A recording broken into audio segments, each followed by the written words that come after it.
You've met them. They interrupt. They speak louder when they don't know the answer. They give advice no one asked for. And worst of all, they walk away convinced they just made a brilliant point. You sit there, stunned, not because they were right, but because they were so sure of themselves. Meanwhile, you, the one who's actually thought things through, you hesitate. You question yourself. You walk away wondering if you should have said less. And you wonder, why do the dumbest people seem the most confident? And why do the wisest seem the most unsure?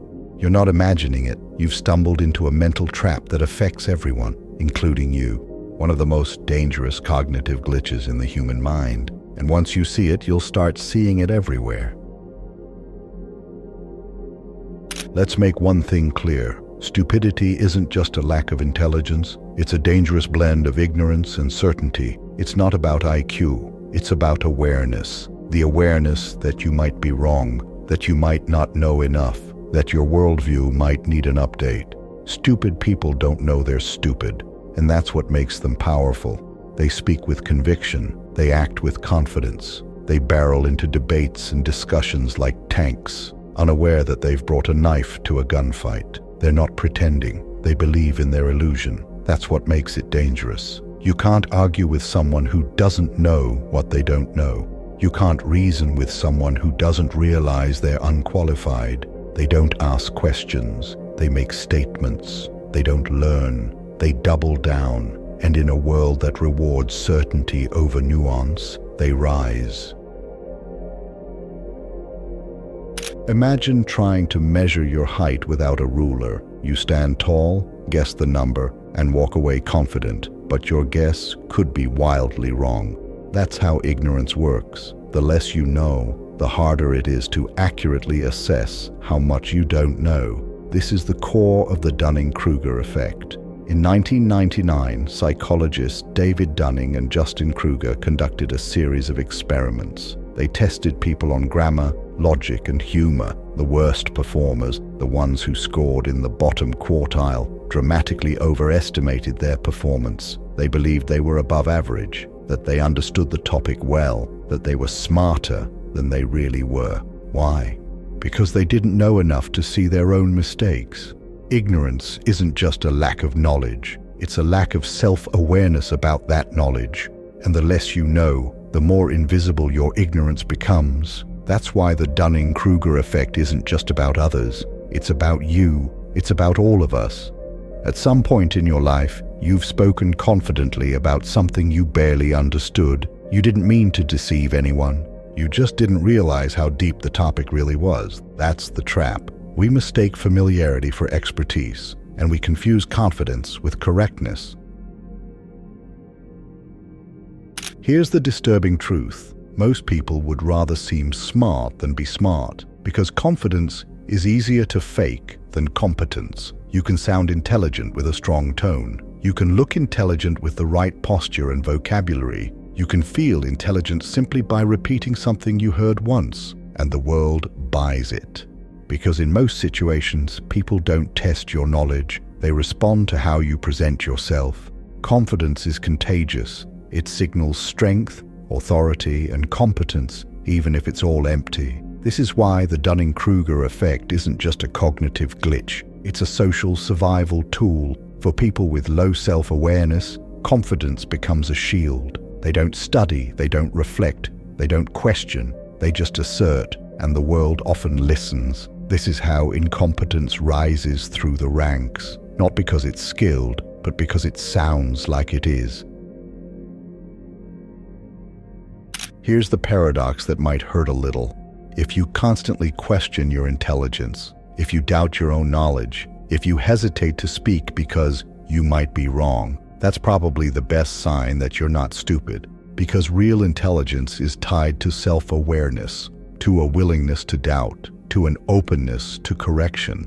Dunning and Kruger found that people who performed well in tests underestimated their performance. They assumed everyone else must have done better. They undervalued their own knowledge because they could see what they didn't know. This is why intelligent people often feel like imposters. They see the gaps in their knowledge, and it terrifies them. They see how deep the well goes, and they feel unqualified. But the fool doesn't see the well at all. They stand on a puddle and call it an ocean. And this isn't just theoretical. It shapes everything.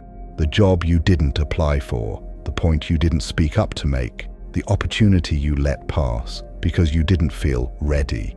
Meanwhile, someone far less qualified jumped in without hesitation and got rewarded. But here's where it gets darker. The world doesn't just tolerate this kind of ignorance. It promotes it in politics, in media, in boardrooms, on social platforms. Those who speak with unearned confidence get handed attention, influence, and power. Why? Because most people confuse volume with vision, and that's exactly what we'll unravel next. Because the second part of this video reveals how modern society rewards the wrong traits, and how you can protect your mind from being infected by the loud, the certain, and the deeply wrong. Let's not sugarcoat this. We live in a society where being right matters less than sounding right, where knowing little but saying it loudly gets you further than knowing a lot and saying it cautiously. This is not just a problem, it's a feature. Platforms reward outrage over accuracy. Algorithms push bold claims, not humble questions. TV shows invite controversial guests, not quiet experts. You're being trained every day into believe the confident voice, even if it's wrong. And you know why it works? Because people don't want the truth. They want certainty. And the confident fool will always beat the hesitant sage in a society addicted to speed, volume, and dopamine. You've seen it. A loud manager who knows nothing about the task but dominates the meeting. A charismatic guru who oversimplifies the world but builds a cult following. A politician who's wrong about everything but wins because they believe in their own story. It's not a bug, it's the system. And if you don't wake up to it, you'll keep mistaking charisma for competence and noise for knowledge. You felt it before, that moment in a conversation where someone says something wrong, provably, factually, embarrassingly wrong, and everyone nods along. You want to speak up, you want to correct them, but then you stop yourself. What if you're missing something? What if they get defensive? What if you sound arrogant? So you stay quiet, not because you agree, but because you've learned humility, because you know how little you know, and that's the curse of wisdom. The smarter you become, the more you see how complex the world is. You stop speaking in absolutes. You hesitate before judging. You prefer nuance over slogans, but nuance doesn't trend, hesitation doesn't go viral, and truth doesn't shout. So the wise are drowned out, not because they're wrong, but because they won't scream, and the fools take the stage over and over again. Now let's make this personal. You've probably questioned your intelligence. You've probably felt small in rooms full of louder people. You've probably walked away from conversations thinking, maybe I should have said something, but you didn't. And here's why. Because your mind isn't just trying to be right, it's trying to protect you. Self-doubt, when healthy, is a form of intellectual humility. It means you're thinking. It means you're open. It means you care more about truth than about winning. But here's the danger. If you never learn to trust your voice, you become invisible. You let louder, less qualified people shape the conversation, and you shrink in the shadows of their ignorance. This is why the Dunning-Kruger Effect is so dangerous. Not just because the unqualified rise, but because the qualified withdraw. And every time you let a fool take the microphone, they don't just speak for themselves. They speak for everyone, louder, longer, and more confidently than they should.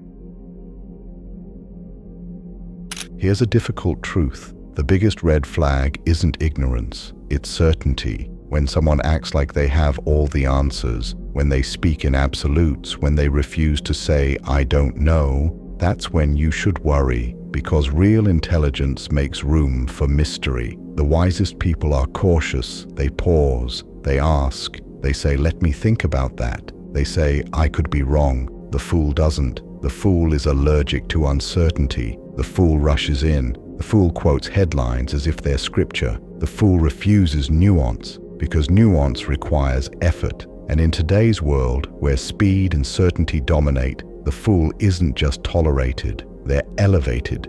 You must learn to see it, not just in others, but in yourself, because the moment you feel too sure, you're likely missing something. So here's the question that should haunt you.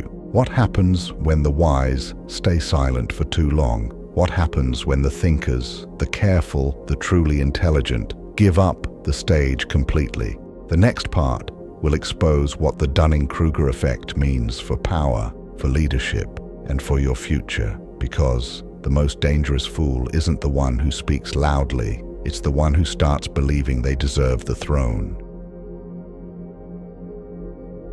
Let's say it plainly. The Dunning-Kruger effect doesn't just live in awkward conversations or workplace debates. It scales, it climbs into politics, it seeps into corporate boardrooms, it builds cults, movements, and mass hysteria. Because when a fool believes they're brilliant and speaks with enough force, people listen. Not because the message is smart, but because it feels clear. Clarity is seductive, and confidence is clarity's mask, even if it's rooted in ignorance.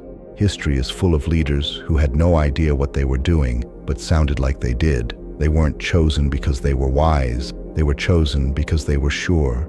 And certainty, especially in chaotic times, is more comforting than truth. But here's the dark irony. The more wrong they were, the more aggressively they doubled down, and the more their followers believed in them, because people confuse conviction with correctness. This isn't just bad leadership. It's cognitive disaster, disguised as charisma. Why does this keep happening? Because the fool's confidence creates a feedback loop. It starts like this. They speak with confidence. Others assume they must know something. Those people show support. The fool interprets that support as proof they were right. And now they're even more confident. They've built a self-reinforcing illusion. I must be smart. Look how many people agree with me. But those people didn't agree because of logic. They agreed because of presence, tone, vibe, certainty. This is the trap of social validation. It rewards visibility, not validity. And the scariest part, the fool becomes convinced they're a genius. Not just outwardly, but internally. They believe the lie, and that's when they become unstoppable. Not because they have power, but because they can't imagine not having it. So where are the intelligent voices? Where are the measured thinkers, the calm observers, the deep reflectors? Often nowhere near the spotlight. They're in libraries, they're behind books, they're thinking before they speak. And by the time they're ready, the noise has already won. We're living through a cultural war, not of ideologies, but of cognitive style. It's a war between sound bites versus substance, certainty versus curiosity, loud wrongness versus quiet truth. And the battlefield is uneven because platforms reward aggression, audiences reward oversimplification, and complexity is too slow to compete. So what happens? The smart people stop trying. They retreat. They watch the fools fight it out on center stage, and eventually they stop correcting. They stop explaining. They stop speaking. Not because they don't care, but because they've learned that being right doesn't win. Wisdom isn't just knowledge. It's knowing when to speak and when not to. It's knowing that most people don't want truth. They want reassurance. It's realizing that deep insights require deep silence, time, maturity. But what happens when wisdom is treated like weakness? What happens when the person who says, "I don't know," gets laughed off the stage? We lose something crucial. We lose the voices that make us think. We lose the minds that slow us down. We lose the souls that remind us that truth is often uncertain. And once that happens, we're ruled by slogans, governed by noise, and fed by the blind, led by the blind. The result isn't just confusion, it's collapse, because a world built on confident ignorance eventually eats itself alive. So the question becomes urgent. If you can't stop the fools from rising, how do you stop yourself from following them? The next section offers exactly that. We'll explore how to survive in a world where stupidity is loud, wisdom is silent, and the only real power left is the ability to see clearly. You can't control how loud the world gets, but you can control how clearly you listen. To survive in a world ruled by confident fools, you need a mindset that's rare, intellectual humility. This isn't weakness. It's the foundation of actual strength. It says, I might be wrong. I want to understand. I value truth more than pride. It's the exact opposite of what the Dunning-Kruger effect thrives on.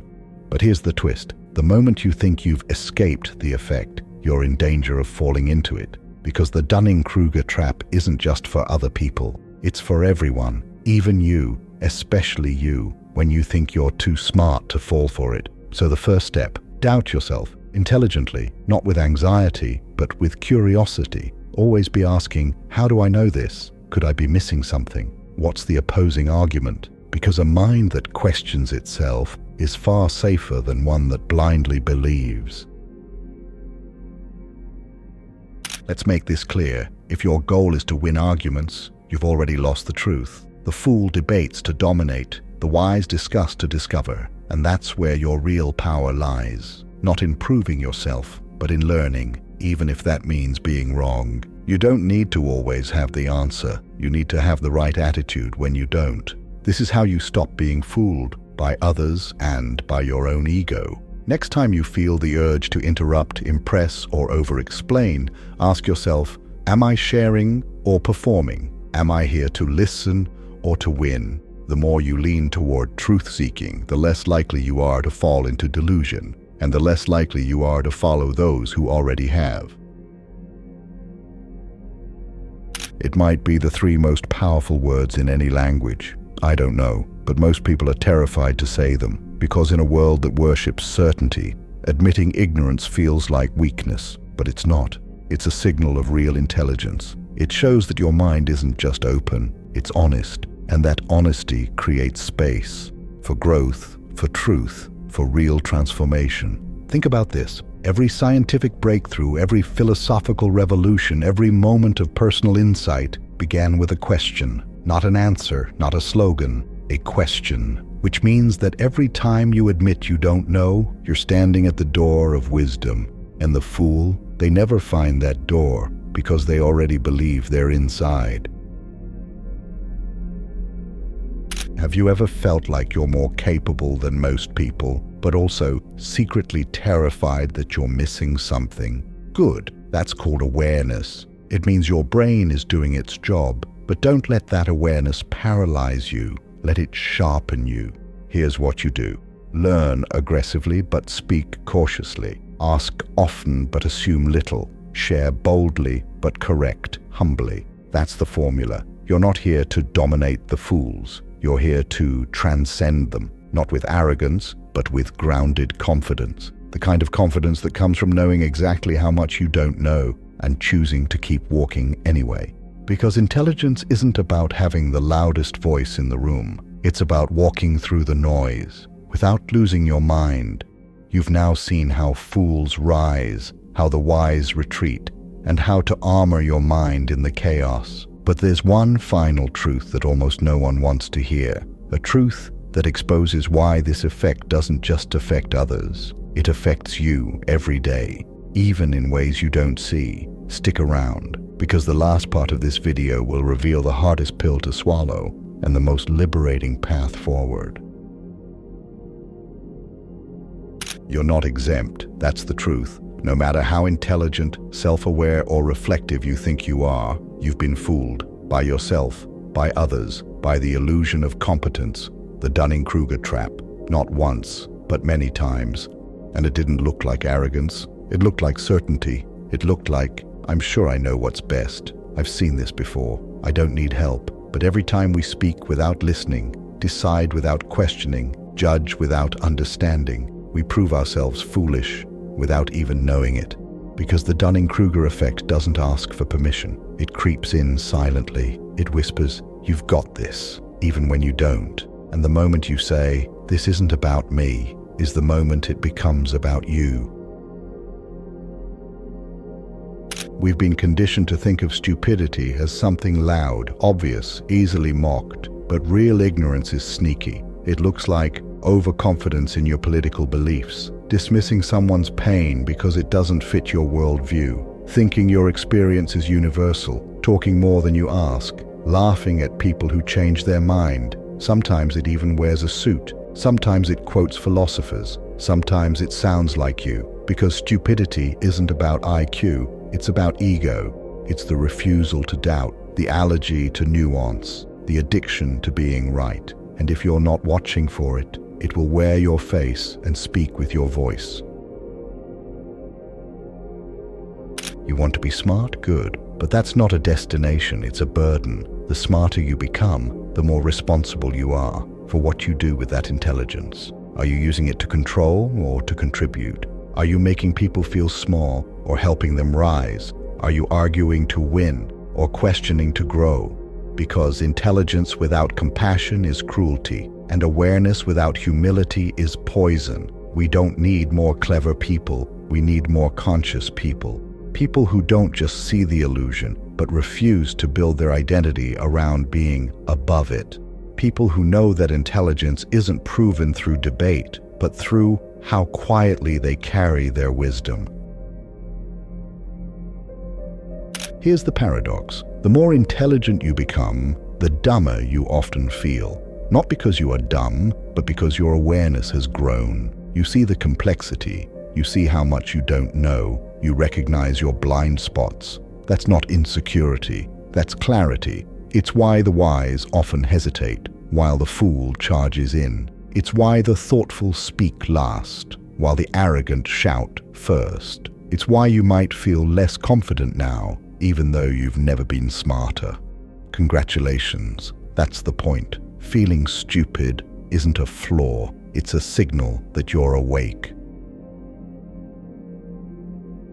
So now what? You've seen the illusion. You've felt the pull. You've watched it rise in others and in yourself. What do you do now? You practice every day. You notice when you speak too quickly. You pause when you want to sound smart. You replace certainty with curiosity. You say, "I don't know," proudly. You ask questions no one else is asking. You create spaces where wisdom can grow, not perform. And slowly, the trap loosens. You'll never fully escape it, but you'll stop feeding it. And in that silence, something real begins to emerge. Not just knowledge, but truth. Soft-spoken, hard-won, yours. Now ask yourself, where have you been the fool, pretending to be wise? Don't look away. That's where the transformation starts. If this made you uncomfortable, good. That means it's working. Share your honest answer in the comments. Let's talk about it, openly, intelligently, and without ego. And if this video helped clear some fog, give it a like so it can reach more people caught in the illusion. For more bold, soul-cutting psychology like this, join our community of people walking toward the light. Subscribe and click the notification bell to never miss new insights. Until next time, keep shining, not to be seen, but to see.